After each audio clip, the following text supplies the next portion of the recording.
So guys, this is now the matchup series. What we've got here is we're having a look at two people who've sent their swings in. We're going to analyse it and have a look at what you can take out of their game to help you. If you'd like to be involved in this in the future, watch out for the video on how to get involved.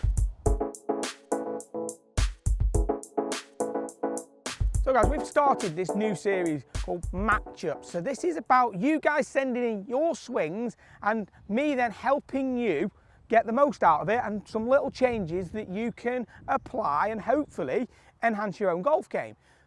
But with this being brand new, what I'm after is, I want to know, is this something you like? If it is, click the thumbs up below, physically like it. We'd like to know what you think of this as a new series. Comment below what you think of it as well.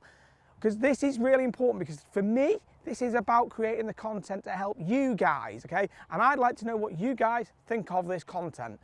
So what we're going to do is we've got two guys. We've got Christian, who's off 10 handicap, and we've then got Eric, who's off 2 handicap. So obviously two different types of players. What we're going to do is delve into their swings, have a look at it, and then give them a couple of simple takeaways that can enhance their game. And the reason this is going to be called matchups is what we know is that how faults sort of fit together and you can play with them. But then what we want to do is change things in pairs, because this then means that you will then be able to apply this and, most important of all, get better ball control on the golf course.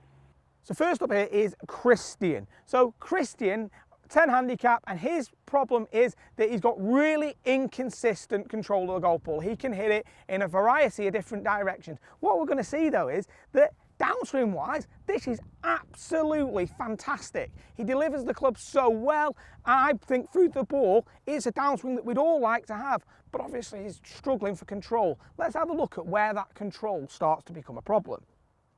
So what we've got here is, in this first move going back, we can see that the club head very, very quickly gets behind the hands, and the club is incredibly closed at this point.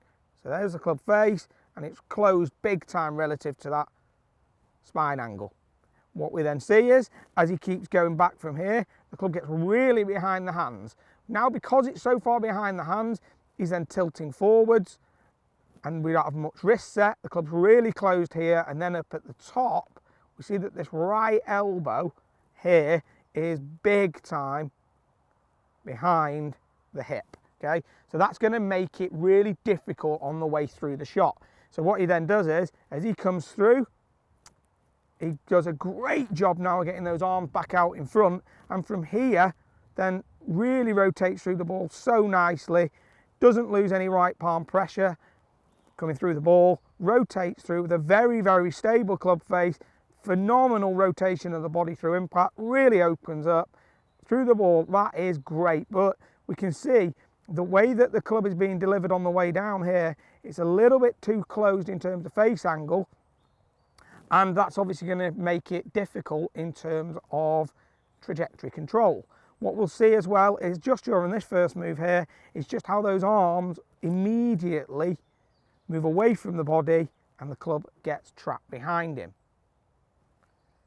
So what we're going to be looking at is, what bits can we alter to help him get better ball control? First bit is we need to change that first move. So we need to try and get that club head to stay outside the hands here, okay? Right palm wants to be pushing down on top of that left thumb.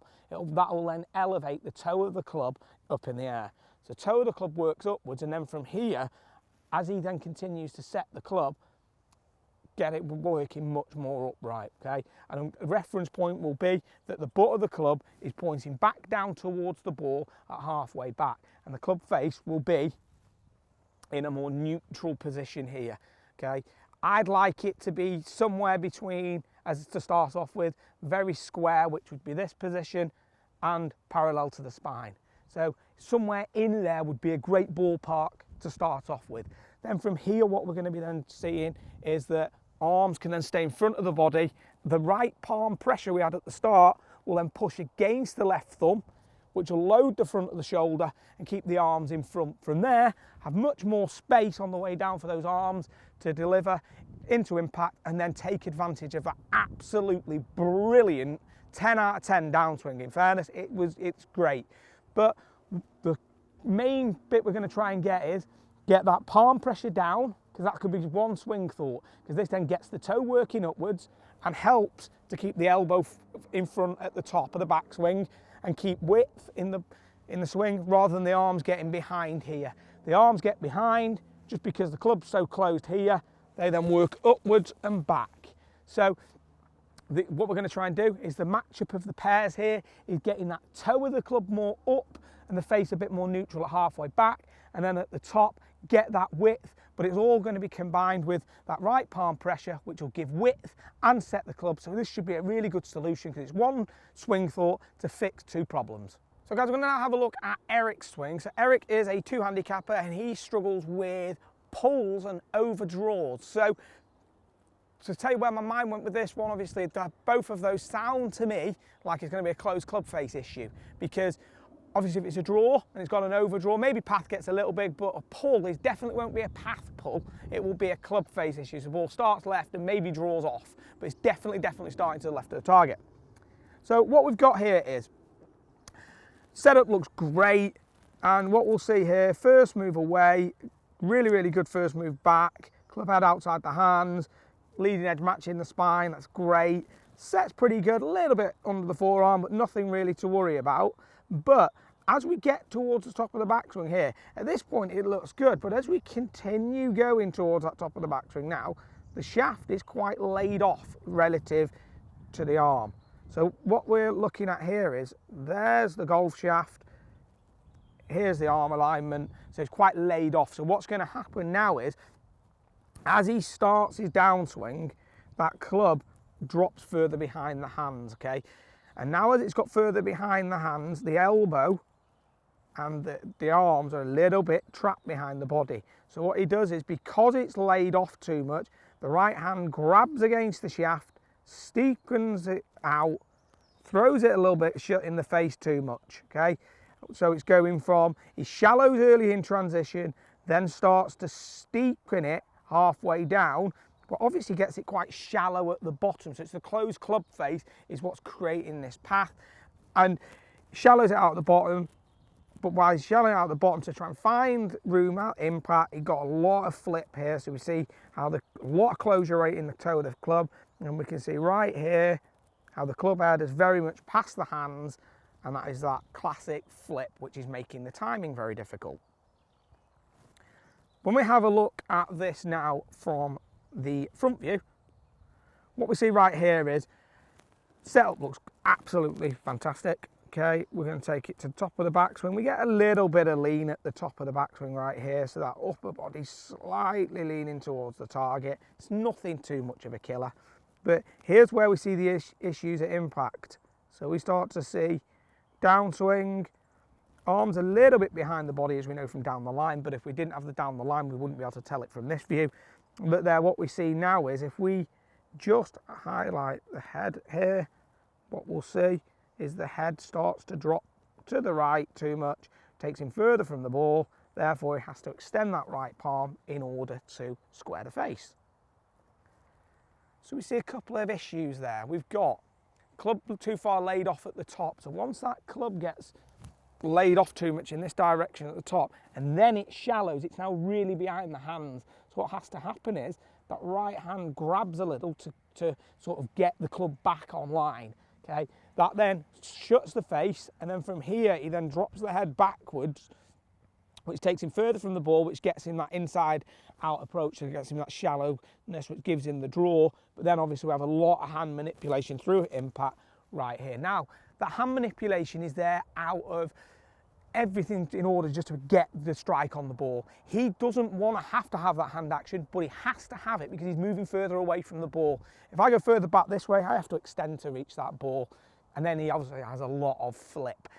That'd be the hardest thing to change, okay? That'd be something that you put into a slightly longer term plan. But in order to fix the problem, what we need to do is, at the top, instead of the club being laid off here, feel like the swing's a bit shorter, and get that feeling of the club almost feeling like it's a bit more across the line at the top. And the right elbow will feel like it's a bit more in front of the body. But the big thing is getting that shaft feeling like it is definitely across the line. Then as it shallows with your normal transition, You will then have the arms more in front and the club won't drop behind the hands. That's the big one, is the club won't drop behind the hands. So if the club doesn't drop behind the hands, there's no need to do this with the right hand. So that should start to fix itself, because you're doing that in order to get the club back to the ball. So the big bit we're then going to look at is, once you've got the feeling of the club being more across the line, then on the way down, I want you to really concentrate on keeping the head nice and stable, and then really focus on winding around that left side more through impact. That will then allow you to keep a bit more pressure down with this right palm, and your right shoulder will be able to come through the shot more as you're opening up around that side, and this will give you much less manipulation through impact. But the flip will start to go just because you're not getting as far away from the ball on the way down. So what we're looking at there is we're looking at two changes. The two changes are the club being in line at the top rather than laid off. That will then fix what we see halfway down, which is the shutting of the face. And then what we're going to then aim for is a really easy unwind around that left side, making sure that you're then keeping that right palm pressure down. I really hope you've enjoyed these videos, guys. Like I said at the start, this is about doing it for you. If you'd like to get yourself on one of the matchups, post your video to me. Send it on the email. Link will be below, also in the description. So send us the video. We're going to be picking people out, and depending on how the reaction is to this series, we will do this fairly frequently, and it's going to be all about helping you understand what you can do to make your swing more consistent. If you haven't subscribed to the channel, please do so. Thanks for watching, and talk with you again very soon.